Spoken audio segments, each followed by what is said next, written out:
Thank you. And welcome everybody to the League of Women Voters of Palo Alto. This is our fifth in a series of speakers luncheons that we're all doing by Zoom, and we're getting pretty good at it. I'm Nancy Shepard, president of the League, and our program today is also co-hosted by Actera, Action for a Healthy Planet. The League of Women Voters envisions a democracy where every person has the desire, the right, the knowledge, and the confidence to participate. The Palo Alto League is a nonpartisan political organization that encourages informed and active participation of citizens in government through education. We are a nonpartisan political organization that endorses initiatives, but never political parties or candidates for office. We are member-based and invite all of you over the age of 16 to become a member by going to our website, LWVPaloAlto.org. Please join. A little bit about this meeting, the mechanics. You will all be muted, sorry. However, we welcome your questions.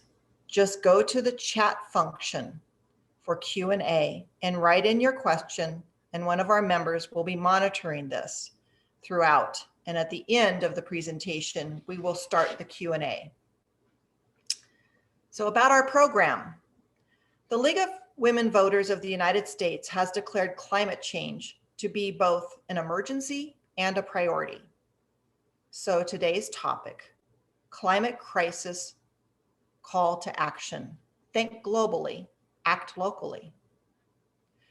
Today, we will take this cause to our local community and learn about the City of Palo Alto's Sustainability and Climate Action Plan, also known as the SCAP. You'll hear that a lot today, SCAP, that's Sustainability and Climate Action Plan.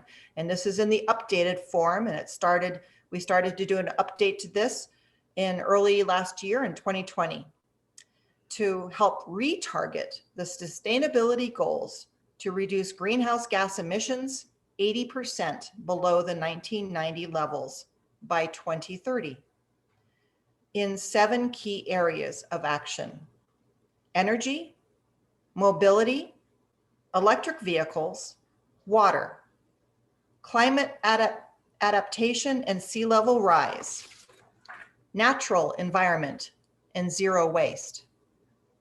We will also learn about how our food choices impact climate change. Palo Alto has long been a leader in sustainability, making impressive progress towards reducing its greenhouse gas emissions and carbon impacts. In 2018, the Palo Alto itself reduced greenhouse gas emissions an estimated 36% below the 1990 baseline. But we have more work to do.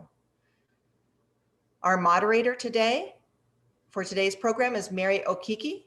Mary's an attorney by day, but for our league serves as co-chair with Hillary Glenn for the Natural Resources Committee. She is also a member of the State League's Climate Action Task Force Steering Committee and chairs the State League's Food, Soil, and Agricultural Committee. She's also a member of the League of Women Voters United States climate team. She is a leader of the Food, Soils, and Agricultural team. Welcome, Mary. Thank you, Nancy. And you know what? Thank you to everyone who helped put today's event together. As Californians, we are already feeling the impacts of climate change, from unprecedented wildfires, record high temperatures, severe weather events, and more. We know climate change is real. We are fortunate to live in a state that is a leader when it comes to combating climate change, but legislative mandates and executive orders will not be enough to keep our planet's warming to 1.5 degrees Celsius, which is what is needed if we are to stop irreversible changes to our ecosystems, water supply, food security, human health, and more. Our collective individual actions are needed as well, and that is our focus today. Our goal that everyone leave this webinar more knowledgeable and also inspired to commit to making at least one change in his or her life that will reduce his or her carbon footprint. We'll hear from Nicole Angel, Actera's Director of Sustainability, about the connection between food and climate change and how our food choices have a big impact on the environment.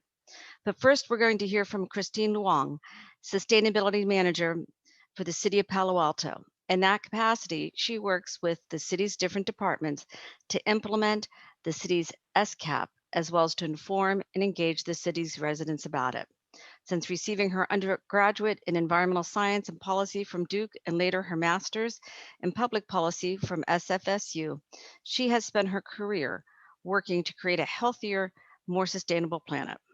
Today, she will tell us about the SCAP, why our city has one, its current focuses and challenges, and most importantly, she'll tell us about actions we can take in support of the SCAP and to lower our own carbon footprint. Welcome, Christine. Thank you, Mary. I'm just going to share my screen real quick. Hopefully everyone can see this. So thank you, Mary and Nancy, for inviting me to tell you a little bit more about what we're doing in Palo Alto on climate change. So as Mary mentioned, there's a lot going on right now with climate change. We're dealing with wildfires, COVID-19, and a recession. And while those crises are urgent and rightfully prioritized, we can't ignore climate change. It's the next potential crisis if we don't act now. We're already seeing the effects of climate change with the increase in extreme weather events and larger and more destructive wildfires. So Palo Alto is a small city with about 68,000 people and a population that pretty much doubles during the day. So what can one small city contribute to addressing climate change, and why does it matter? Why should Palo Alto care? It's because cities are responsible for producing 75% of the world's greenhouse gases, while only occupying 5% of the total land mass. Reducing emissions, using fewer resources, and implementing nature-based solutions have many co-benefits that contribute to improving the quality of life in communities. We can prepare for climate change through climate action planning. Climate action planning is an opportunity for communities to shape their future in the face of global change, protect against climate hazards, achieve energy security, sustainably develop economies, and ensure a high quality of life. So a climate action plan, which is also called a CAP, is a comprehensive roadmap that lays out the specific activities a community can undertake in order to reduce greenhouse gas emissions. In Palo Alto, because we like to do things differently, we have a sustainability and climate action plan, also called an SCAP, as Nancy mentioned, because we include sustainability areas that don't necessarily have a direct impact on greenhouse gas reductions, but have critically important co-benefits that contribute to overall climate action. So in Palo Alto, our current SCAP is made up of 3 components. We have a goal of 80% greenhouse gas reduction by 2030 relative to a 1990 baseline, which we refer to as our 80 by 30 goal. And that is 20 years ahead of the California statewide goal of 80% below 1990 levels by 2050. The second part is the draft SCAP framework, which was adopted by Council in November 2016, and the 2018 to 2020 Sustainability Implementation Plan, which was accepted in 2017. So we don't actually have a fully adopted SCAP, which is why in early 2020, we launched an update to the SCAP framework to figure out the key actions needed for us to meet our 80 by 30 goal. And while 80 by 30 is the overarching goal, we have several equally important goals in the following areas, which I won't go over again since Nancy already mentioned them. So the main sources of greenhouse gas emissions in Palo Alto are very simple. About 1/3 comes from natural gas consumption in buildings, and about 2/3 comes from gasoline and diesel vehicles. Palo Alto uses what's called a generation-based greenhouse gas inventory. A generation-based greenhouse gas inventory helps us understand the level of emissions based on direct energy consumption. So it includes the direct consumption of energy, the consumption of energy via the electric grid, and the emissions that come from the treatment or decomposition of waste.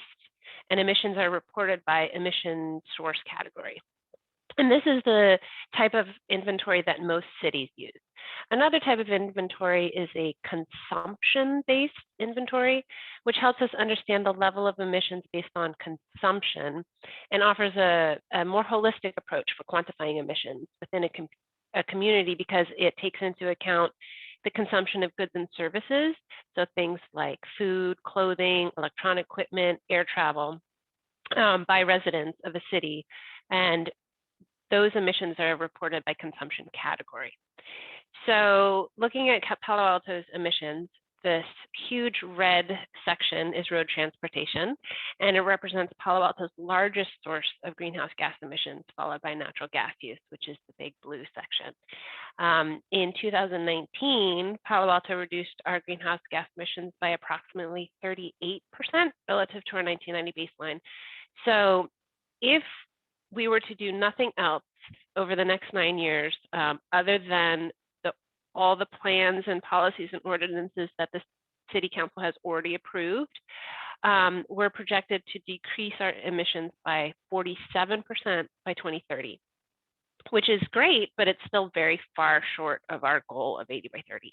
So in order to meet our goal, we're going to need to significantly increase the scale and speed of our reductions, which also most likely means cutting our road transportation related emissions by about half and eliminating most of our natural gas use.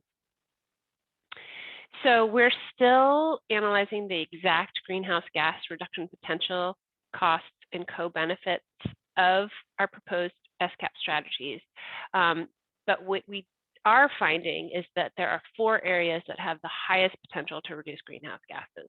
And those are to electrify most residential buildings, meaning replace natural gas with electricity, significantly reduce fossil fuel use in large commercial buildings, significantly reduce vehicle miles traveled, which is also called VMT.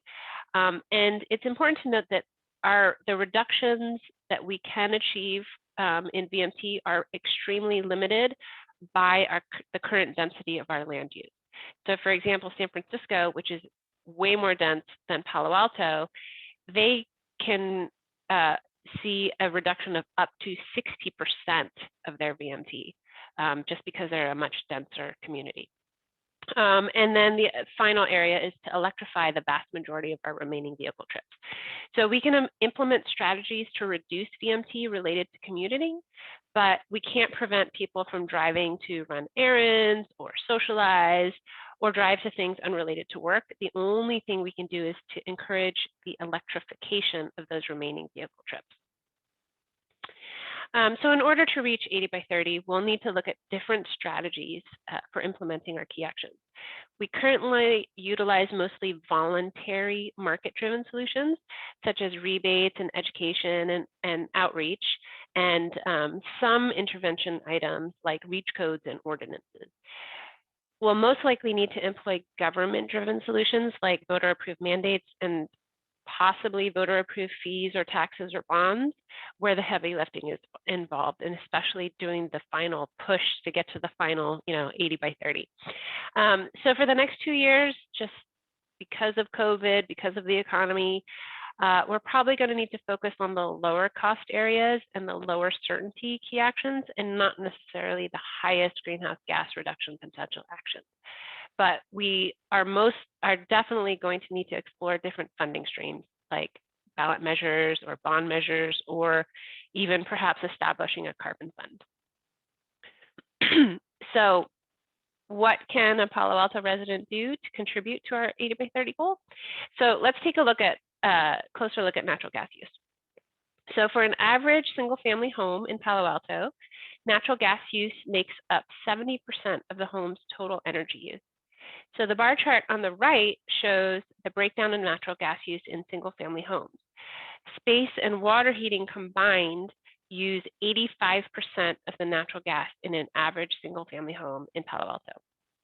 Greenhouse gas emissions from gas heating and gas cooking in your home each year is roughly equivalent to the greenhouse gas emissions from driving a gasoline car, around 3 to 4 metric tons of CO2 equivalent. So you might be wondering, well, isn't natural gas a clean energy source? So natural gas is a fossil fuel. It's found in the layers of rock formation or in tiny pores within shale formations. And shale gas, which is a type of natural gas, is extracted by a process called fracking, which is a very controversial topic because of its very damaging environmental impacts. Natural gas is a mix of hydrocarbons, primarily methane. It has no color and no smell. However, a sulfur-based odorant is added to give it a rotten egg smell so that you can easily detect gas leaks. Burning natural gas produces carbon dioxide, which is a key source of greenhouse gases. Other combustion byproducts include carbon monoxide, nitrogen oxides, and sulfur oxides. So these pollutants are all harmful to your health, especially if the vents for your gas furnace, gas water heater, and gas fireplace are not properly installed or maintained. Cooking with a gas stove without proper ventilation can also result in unhealthy levels of nitrogen oxide inside your home, which increases the risk of respiratory issues such as asthma. And there's another problem with natural gas. The natural gas system, the entire system from production to the transportation pipeline to the gas appliances in your home is rather leaky. So around 2 to 3% of methane is leaked from the production and transportation of natural gas into the atmosphere, and another 0.5% of methane is leaked inside the home. And while that might not seem like that much, methane leakage has a global warming potential that is 86 times higher than carbon dioxide. So the graph on the left shows that over the past 100 years, methane concentration has been increasing at a higher rate than carbon dioxide. And the pie chart on the right shows how much human-caused greenhouse gases contribute to total emissions around the globe. And even though carbon dioxide makes up the bulk of it, methane makes up 16%, and it lasts a lot longer in the atmosphere. So what can you do at the household level? One thing you can do is to reduce and possibly eventually eliminate the amount of natural gas you consume. So you can start by looking at which of your appliances and equipment actually use gas, so you can make a plan for replacing them before they fail. Most people, it's like when your water heater fails and you have no hot water, it's like you just go to Home Depot and get whatever is available. But if you make a plan beforehand, then you're better prepared to switch. So starting with your water heater is often the first step. Typically, water heaters last about 10 to 15 years, but they often fail without warning. And many water heaters have the date of manufacture on their label. If they don't, there are websites for looking up the date from the model and the serial number. And one of those websites is listed here, which will be shared in the slides that you'll be sent.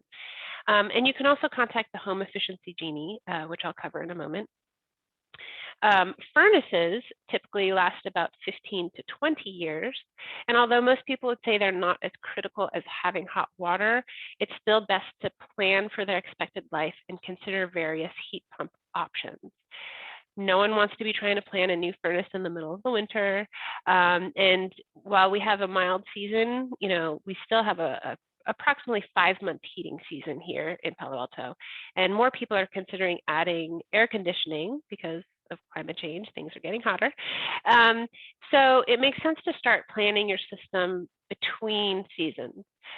Heating, ventilation, and air conditioning contractors, or HVAC for short, are less busy in the fall and in the spring. And fun fact, if you currently only have a gas furnace and you convert to a heat pump, you will get air conditioning with that heat pump. With a heat pump, HVAC, the furnace and the air conditioning is all one system. And finally, if you're planning a kitchen remodel, take a look at the many beautiful and efficient induction cooking systems available. You can talk to your designer, architect, or contractor and let them know you want an induction cooktop. You can also sign up to borrow an induction cooktop to try it out through Actera. Excuse me. When you're ready to start thinking about home electrification, you can contact our Home Efficiency Genie. If you want to take the first step to electrify your home, the Genie's here to help. They offer a free over-the-phone electrification and efficiency advice to all Palo Alto residents. And for a very small fee, they can provide a more comprehensive service called a home electrification readiness assessment that will evaluate your panel capacity, your existing appliances, and how to plan to add more electric appliances. They have a list of local electricians who are familiar with panel upgrade projects in Palo Alto. And the Genie also offers independent advice on any upgrade projects, including upgrading your insulation or your home air sealing, changing out your furnace, or planning a heat pump water heater. And they can also provide you information on rebates and incentives. The Genie also maintains a list of qualified vetted contractors who specialize in electrification and home performance. The Genie advisor will not only help you find a contractor, but can also provide guidance and independent reviews of any bids you receive from those contractors. And this advising service is provided by City of Palo Alto Utilities just for Palo Alto customers. You can start with the Genie by visiting efficiencygenie.com. And currently, since we are in the middle of a pandemic, the Genie is currently offering a virtual home electrification readiness assessment for only $49. So now let's take a look at our largest greenhouse gas emission source, road transportation. Why does road transportation produce so much carbon? Because there are upstream emissions and tailpipe emissions. Upstream emissions are the greenhouse gases associated with the production and distribution of gasoline and electricity. This includes everything from emissions from extracting the oil from the ground, transporting it to a refinery, refining the oil into gasoline, and then transporting that gasoline to service stations. Each step produces greenhouse gases. And then, of course, driving a car fueled with gasoline creates tailpipe emissions, which includes carbon dioxide, methane, and nitrous oxide. A typical gas-fueled passenger vehicle in the United States emits about 3 to 4 metric tons of carbon dioxide per year, which is roughly 1 pound per mile. In contrast, electric vehicles have 0 tailpipe emissions. However, depending on your electricity source, there could be emissions related to the distribution of electricity used to fuel the EV, and there are emissions created during the production of the EV. It's important to note, though, in Palo Alto, our utility provides carbon neutral electricity, which makes the justification for going EV especially compelling, particularly for trips that can't be made by foot or by bike. So this table here shows most of our travel choices in town and some of their effects, such as producing greenhouse gases, impacting parking or congestion, and adding to our daily stress. The green plus signs indicate a beneficial effect, and a red minus sign indicates a negative one. So Palo Altans consistently rank parking and traffic issues as a high priority. The gas car is negative in every single category, and electric cars, except for their lack of emissions, are still negative in all other categories. Similarly, Uber and Lyft might cause you less stress because you don't have to drive, but those services, which won't be electric until 2030, add to local congestion and greenhouse gases. And some people think of electric cars as guilt-free driving, but as you can see in this table, driving an EV for a short trip in town, for example, driving a few blocks to a congested school zone, has a much greater impact than walking or biking there. And right now, when so many of us are working from home, many people are enjoying living locally, meaning we can bike walk, bike, or take transit to meet our daily needs, more people living locally like this would help us meet the 80 by 30 goal. And in Palo Alto, cars, even electric cars, are not always the best option, especially for the very short in-town trips, which are the great majority of trips.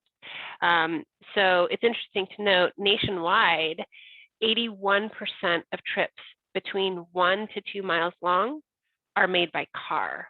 And those are the easiest trips that we can target to switch to walking, biking, and transit. So one encouraging nationwide trend is the popularity of e-bikes, particularly cargo e-bikes that can carry children or groceries and other items.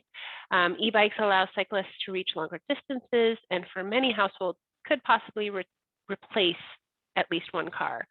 So if you must replace your next vehicle, you might want to consider an e-bike for all the reasons listed on this slide.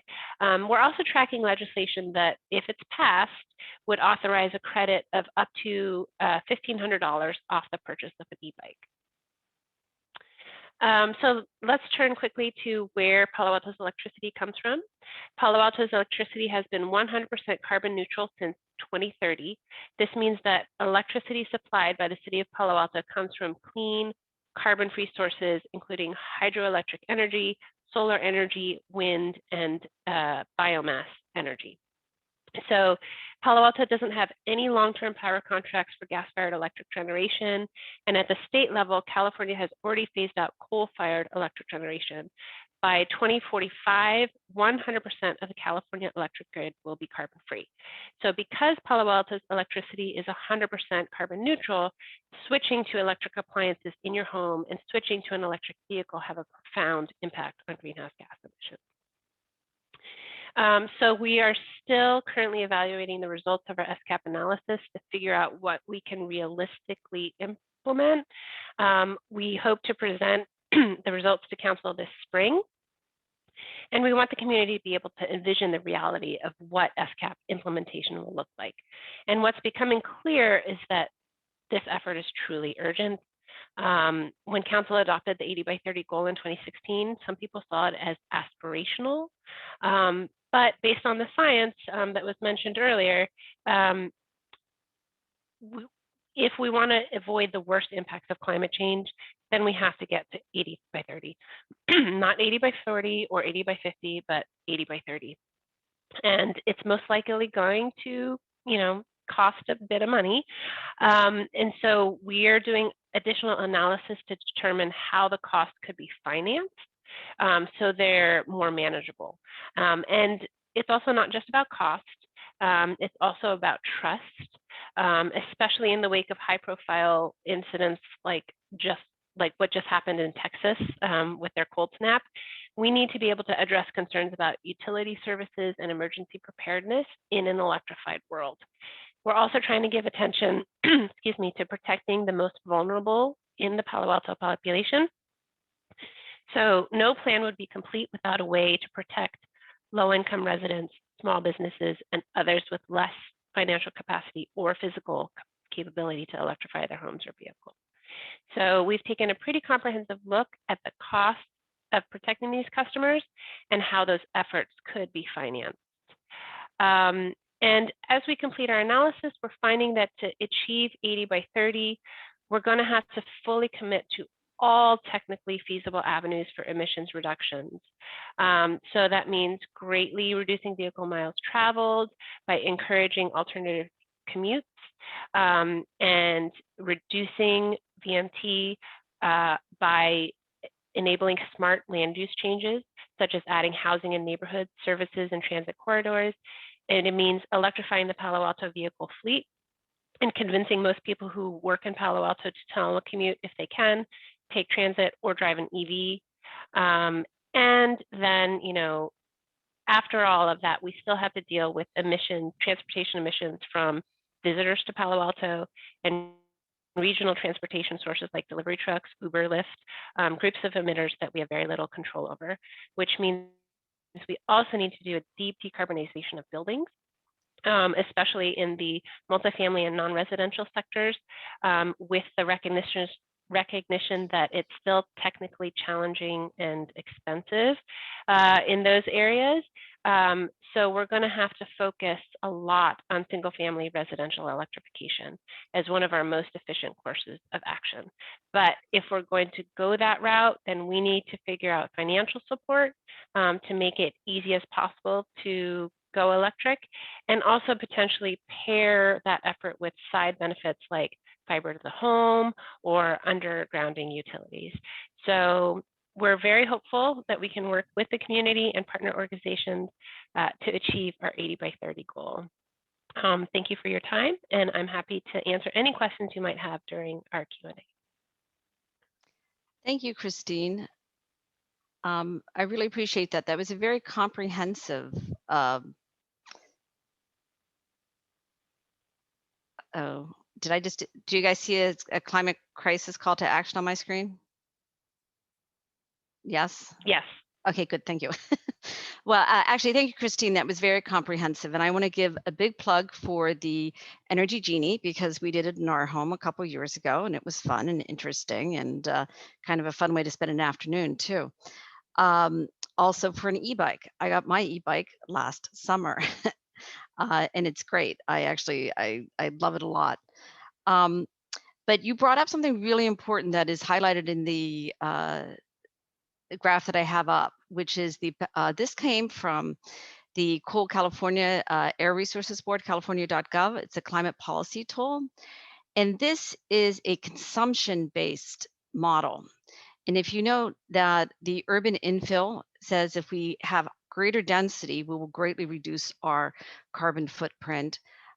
It does mention heating electrification, but you see things on there that aren't addressed in the SCAP, and it's because many of these are choices. So urban infill has to do with our city saying, yes, we should bring back duplexes and quadplexes. Also, healthy diets. Healthy diets, as you can see, you can really reduce your carbon footprint by a considerable amount if you move towards what's considered to be a healthy diet. So on that note, and that's also why it's not addressed in the SCAP, correct, Christine? Because the city doesn't regulate what we eat. That is correct. Right. So those are the choices that we can make. We can, as she said, it's voluntary now. We also did a heat pump in our home, and we're very happy with it. It's also very quiet. So, but on that note, that can actually lead me right into our next speaker, who is Nicole Angel from, as we said earlier, she's the Director of Sustainability of Actera, where she also leads their Healthy Plate, Healthy Planet program. Since getting her BA from Columbia University and her MS from the University of Washington, Nicole has spent her career working to improve the health of the planet and its people. Her work has ranged from developing waste reduction programs to developing innovative public outreach programs to raising awareness about environmental justice. And of course, she has been a leader in helping people understand the climate impacts of our food production system. Welcome, Nicole. And I do want to say, Christine, we do have questions for you, so we'll be coming back. Thanks, Mary. If you can stop screen sharing, I will share my screen. Okay.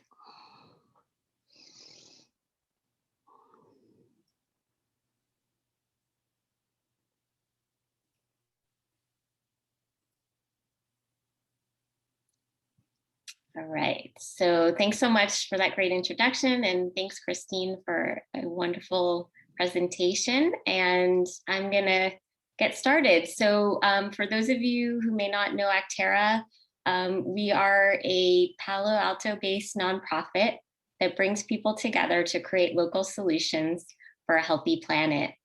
Actera serves the entire Bay Area with an emphasis on San Mateo and Santa Clara counties. And we got started in 1970 and have been around for 50 years.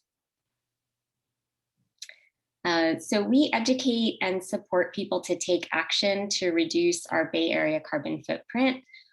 We have two core programs, Beneficial Electrification and Healthy Plate, Healthy Planet. So beneficial electrification moves us away from fossil fuels in our vehicles and our buildings. And Healthy Planet moves us towards a plant-forward diet and less food waste.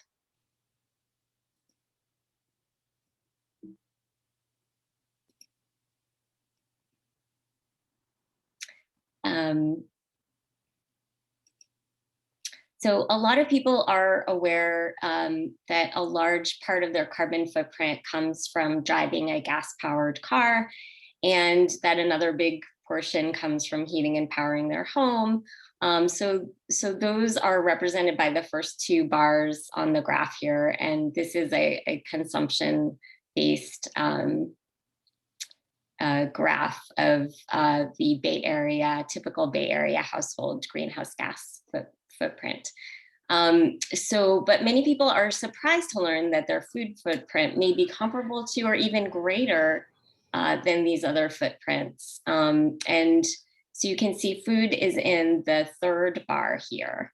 And you can use a carbon footprint calculator online to see how much of your individual carbon footprint comes from food.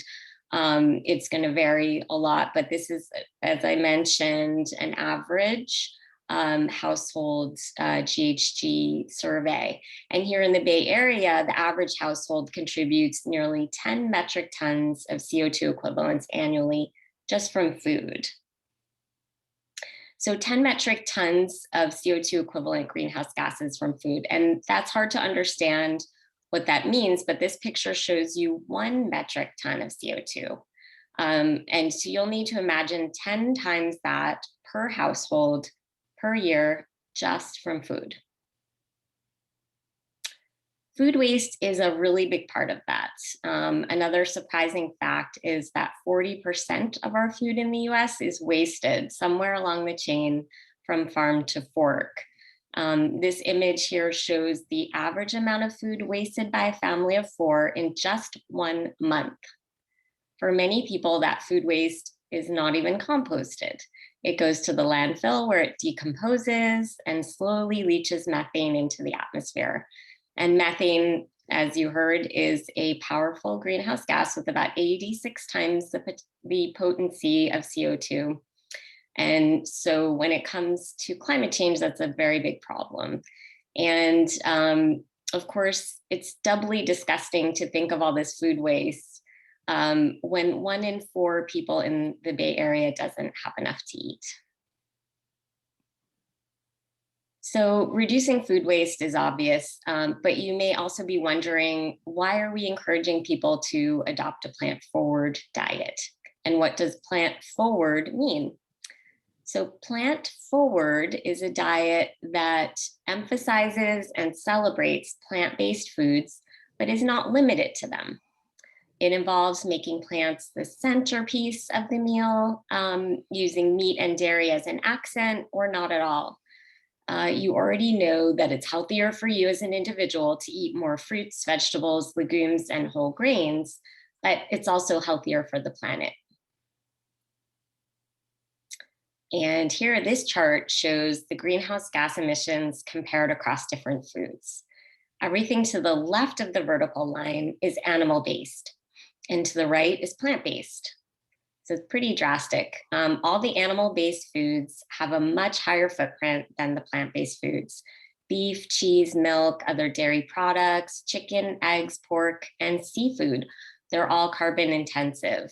There are many other problems associated with the meat and dairy industry as well. So there's pollution of land and water, excessive water consumption and land use, deforestation, and also, of course, mistreatment of workers and the animals themselves.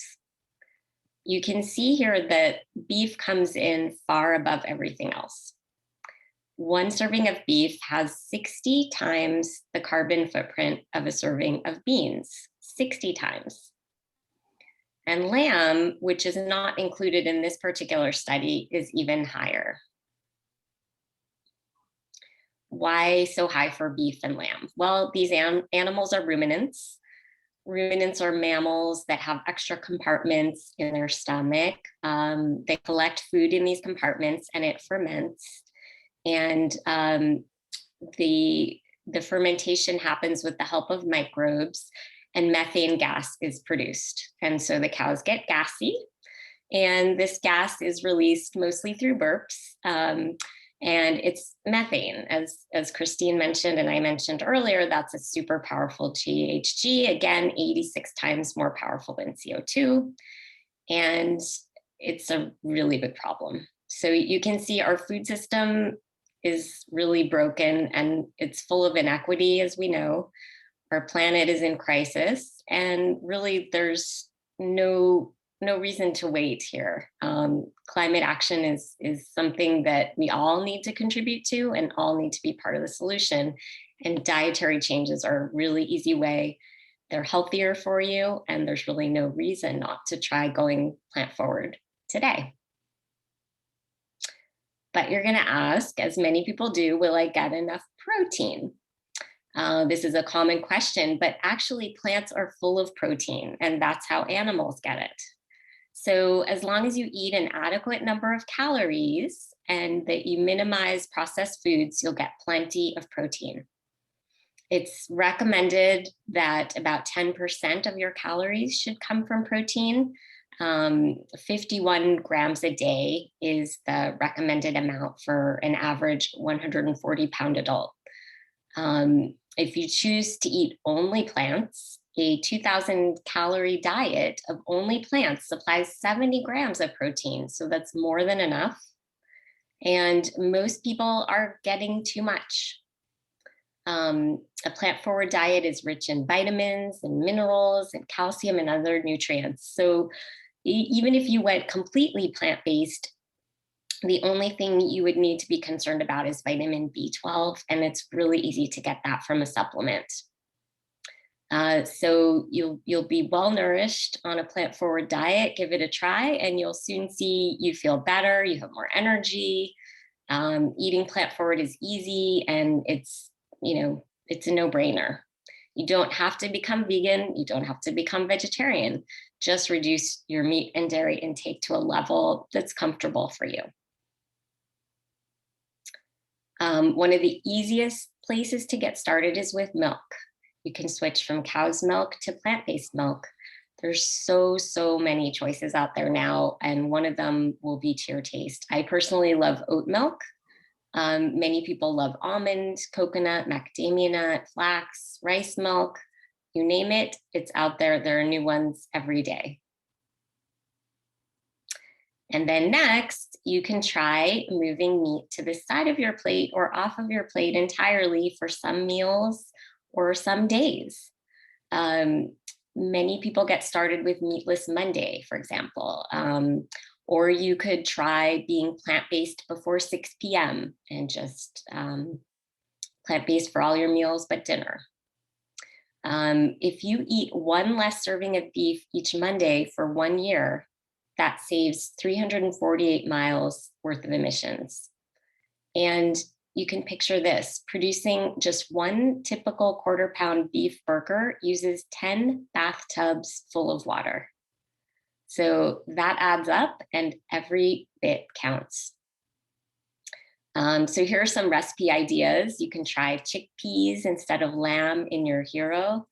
You can make smoky bacon-like strips from eggplant, or you can use mushrooms or jackfruit to make a satisfying pulled pork style dish. And you'll see the little cars in the images here, and those represent the greenhouse gas emission differences with these substitutions. Actera has loads of resources to help you on your plant forward journey. Check out our website at actera.org Healthy Plate. You'll find links to recordings of past events and information about upcoming programming, all related to food sustainability. We have a monthly e-newsletter that you can sign up for.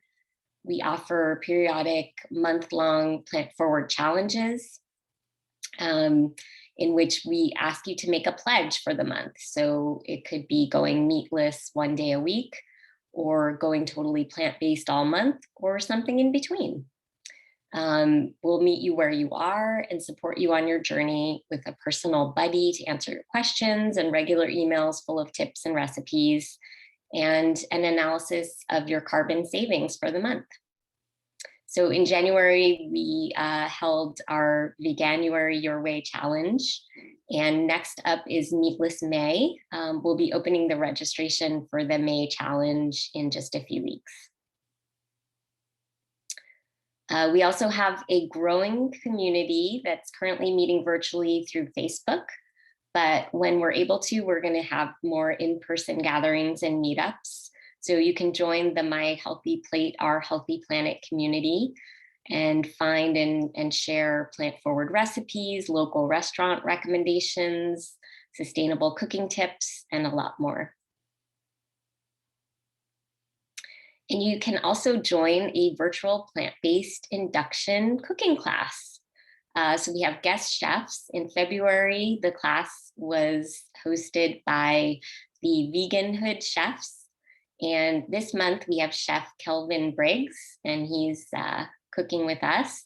You can borrow an induction cooking hob and cook along with us. It's a great way to try this out and to learn more about plant forward and induction cooking at the same time. So check out our induction webpage for more information about induction cooking and other ways that you can move away from fossil fuels in your home through our beneficial electrification program. And just a reminder on that, that time of use is also important when you use your electrical appliances. So the peak time for use is typically between 4 p.m. and 9 p.m. And any other time is off peak and there's lower demand, lower prices, and it's just much more, renewable resources are just more readily available at those times. So try to use your electricity during those off-peak hours and electrify your home. And the last thing I wanted to share is that we hope you'll join us on March 26th for our online gala and celebration, Promise to Our Planet. We have an amazing lineup of speakers. We have Bill McKibben, Wade Crowfoot, Bryant Terry. We have plant-based cooking demos and much more. So we hope to see you there. And that wraps up my presentation. So I look forward to your questions. Hi, Nicole. Thank you. That was great. Actually, Christine, both of you guys, that was really great. We got a lot of really great information. And I'd like to, we did get a few questions. We got more than a few questions. And so if I can just start with you, Nicole, and then we'll bounce back to Christine. I think we have about 10 minutes maybe here for questions. So first one, so Nicole, so thank you, because you mentioned the health benefits, and that's something that people have really focused on because there are quite a few elite athletes, including Tom Brady, who are vegan. And do you know what the health benefit is?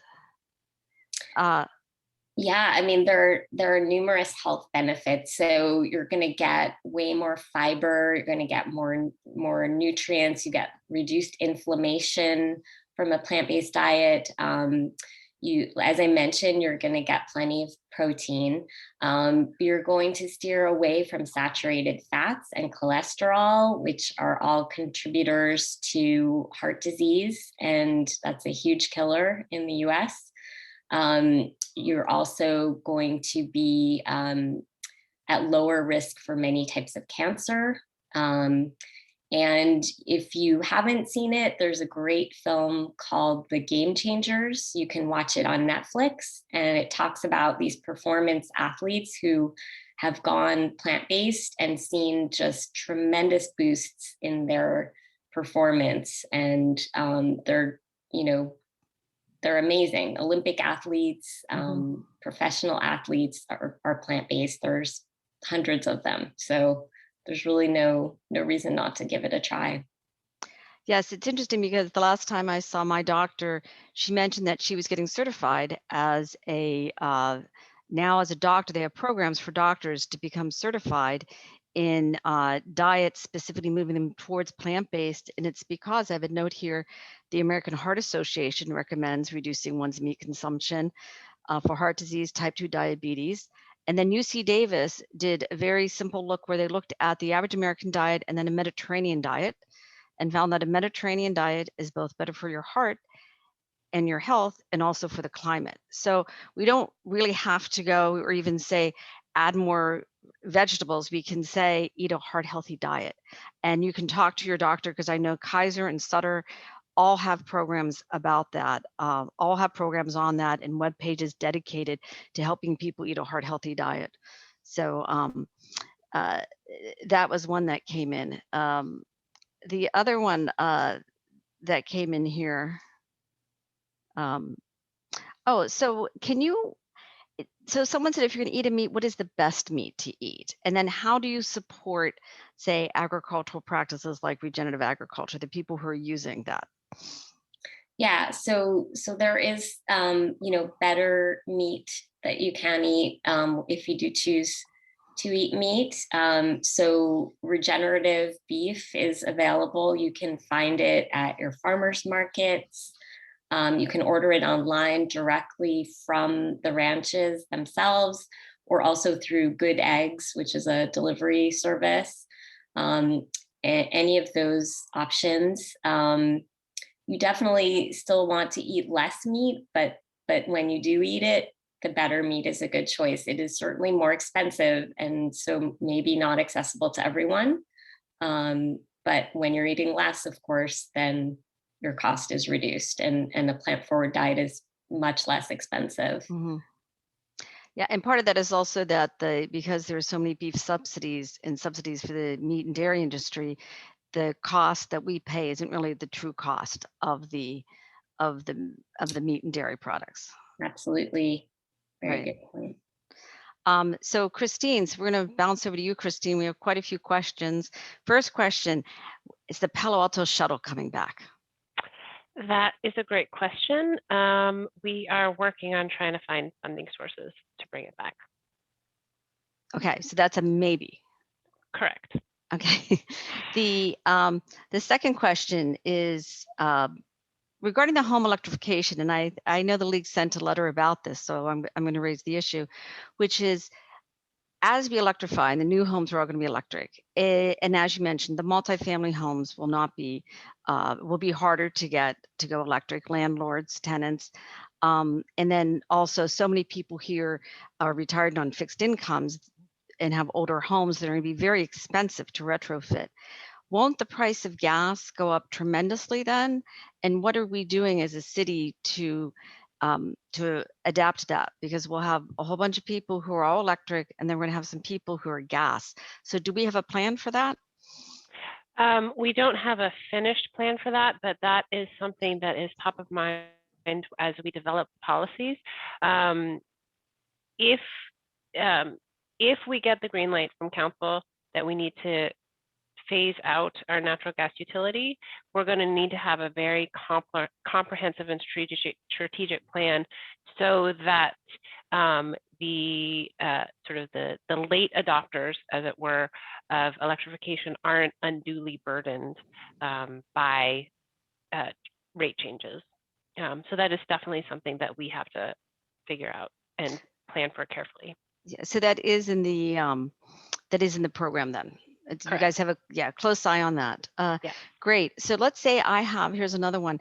I have only enough capacity in my panel to pick one. I can put a hot water heat pump, or I can put my furnace, my new, to heat my home and to cool my home, since you do get AC when you switch to a heat pump, or an induction stove. What should I do? That is a great question, and I think that's a very personal choice. So I don't want to make a recommendation, because it is a very personal choice, and it also depends on a lot of factors. Mm-hmm. It depends on how much you cook. It depends on what temperature you like to keep your home. So it really depends on a lot of personal factors of which would have a bigger impact to switch out. So would the Genie be able to help me with that decision? Yes, definitely. Okay. Well, that's very good to know. So the Another one here is, so how expensive is it to go from say I have a gas stove, and how expensive is it going to be for me to go to an induction one? I think it depends on a lot of the factors of how your home is currently set up, and whether or not you already have the electric capacity, and if you already have like where your stove is, if you already have an electric plug there, for example. So it depends a lot on the individual characteristics of a home, but it can range, I would, a ballpark of anywhere from, a couple thousand to maybe $15,000, depending on, the individual components of your home layout. So there is the cost. So we've got a note here about avoiding panel upsizing. Take a look at the guide. I highly recommend that if people are looking in the chat, because that is true. There are ways that you can avoid having to upgrade your panel. On the other hand, you do hit a maximum point. Certainly in my home, we've hit our maximum point and we are not all electric. So for us to go all electric, we're going to have to upgrade our panel. We did look into the cost. It's quite considerable. We have 8 kilowatts of solar. So part of that though is the infrastructure, because my understanding is that the city would drop the lines and there's a great cost associated with that. Is the city have any plans to make it possible for everyone to upgrade, but not at an excessive cost, because the city will be doing the upgrades from the lines to the homes? Yes, that is part of one of the things that we're exploring with the SCAP, in terms of implementation.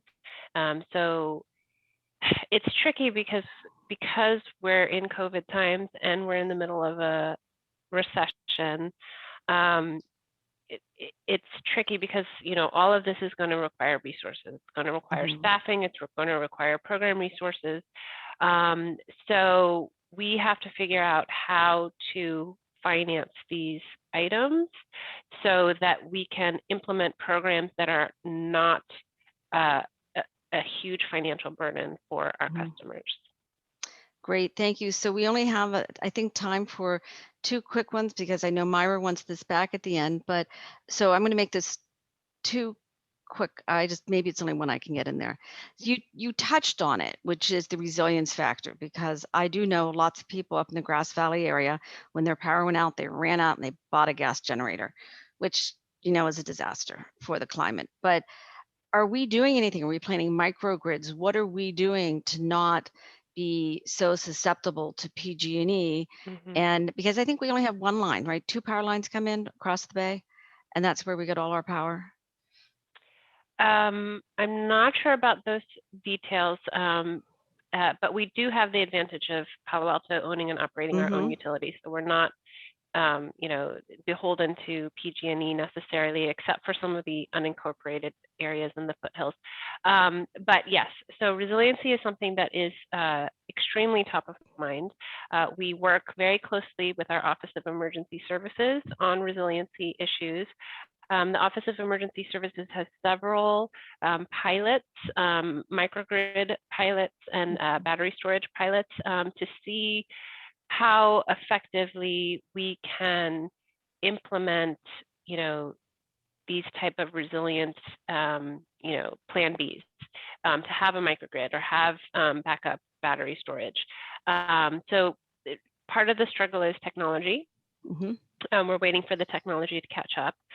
And part of the struggle is just the volume. Like we are piloting a microgrid that could, power, maybe 5 blocks, in Palo Alto, but how do we figure out the technology for a microgrid that could power the entire city? So these are the things that we are piloting and working on, and hoping that the technology will catch up quickly. Great. Thank you, Christine. I know I have about 30 seconds and I have to hand it over, so I'm going to answer these. So regarding the solar energy as part of the sustainability effort, yes, the city does promote solar energy, but everyone should look at the sun shares, right, Christine? Because that shows up. The city does programs on it. Usually starts in March. About getting solar. That's how we put our solar on, 8 kilowatts. The next thing is about infill. A lot of people have asked about that. Why is it in the SCAP? We addressed that earlier, which is that that's consumption. So if you want more infill, you got to elect people to the city council who are going to support building duplexes and quadplexes. And because that's where it happens. It's going to happen there. It's not going to happen from our sustainability manager, Christine. So thank you very much, both Nicole and Christine. You guys were both fabulous. Myra, I hope I gave you enough time. Hi, everyone. There's never enough time, and the questions keep coming. So I just want to take a minute. I'm Myra Lessner, and I chair the committee that brings you these virtual speaking events throughout the year. And I think we're really fortunate today to have Mary as our moderator, who's so knowledgeable about everything with regard to climate change. It's her passion, and you can see how much knowledge she has. So I appreciate you keeping everything on track and asking such great questions. And of course, to our speakers, thank you, Nicole and Christine.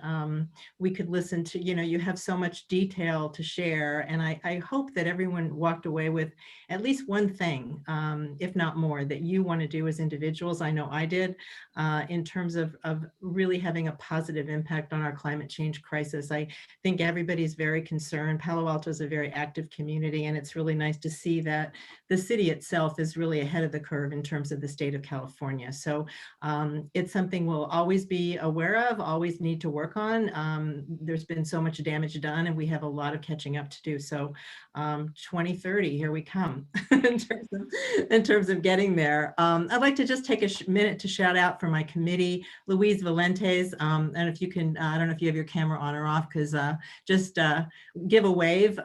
She is at Mission Control. I call her our Zoom master, who is behind the scenes handling everything technical. And it looks like today there were 0 in terms of technical difficulties. So we're happy about that as always. And also my committee, other members as Karen Kalinsky and Louise Vogelevin, who I know are both on the webinar today. And we're going to keep working at bringing you more events. There will be, as usual, a Survey Monkey going out. We hope you take a few minutes to fill that out. We're looking for even more information regarding the possibility of in-person, maybe next fall. So take a minute, give us your feedback. We've really taken into consideration the topics that you are interested in, and climate change really jumped very high on the list. So we were really happy to be able to get such great speakers locally who can really share a lot of insight into the crisis and what we can do about it. And just one more thing, well, actually 2 more things. There will be a video recording of this posted on our Facebook page, as well as the League of Women Voters website. So if you want to relook at or re-listen to this, it will be available to you soon, as well as the slides. And if you have friends that weren't able to attend today, please encourage them to take a look at their leisure if they want to, take more detailed interest in, excuse me, in all the information presented today. And the very last thing is just a shout to save the date for our annual meeting, which is coming up on May 15th. It's a Saturday, and it will be in the morning. More details to come, so make sure that you're checking the e-blasts and the voter in the month of April, where we'll bring you more detailed information about what's going to be on the agenda and who might be speaking to us. So stay tuned for that. And again, sorry, I'm a couple minutes over, but I'm talking as fast as I can. Thank you to all of our attendees. We really appreciate your interest and participation in these events, and hope that you gained what you were looking for and more in terms of knowledge and information today. So thanks, everybody. Signing off.